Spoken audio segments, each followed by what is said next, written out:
This is Marshall Gittler, Head of Investment Research here at FXPRIMUS, bringing you my North American opening market comment for July 20th.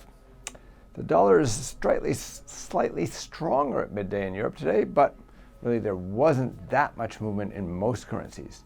The big exception was sterling, which strengthened considerably after the UK employment data came out better than expected. The unemployment rate fell below 5% for the first time since 2005. That helped the pound to recover, as it makes it less necessary for the Bank of England to put into place any major stimulus program when the Monetary Policy Committee meets next month. Meanwhile, the yen was weaker after a former Bank of Japan executive director said the central bank should increase its stimulus at its policy meeting next week. Looking forward, we still have the EU Consumer Confidence Survey coming out later today, as I mentioned in the morning.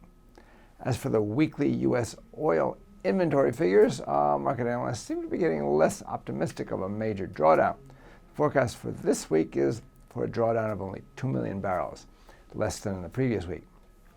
Such a small decline in inventories might well support oil prices. Now, the API data overnight showed a slightly larger 2.3 million barrel drawdown, which was enough to stop the decline in prices yesterday.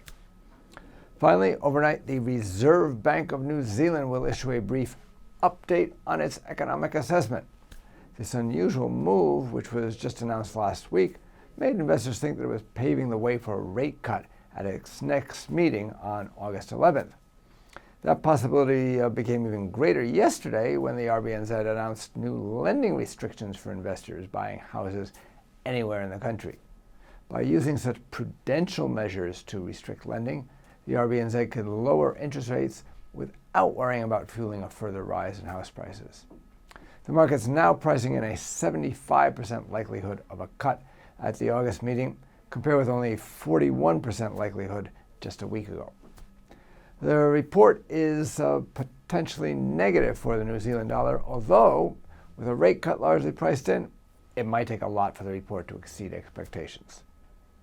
This is Marshall Gittler, Head of Investment Research at FXPRIMUS. Get more market insights on our education pages and turn your trading ideas into action with FXPRIMUS, the safest place to trade.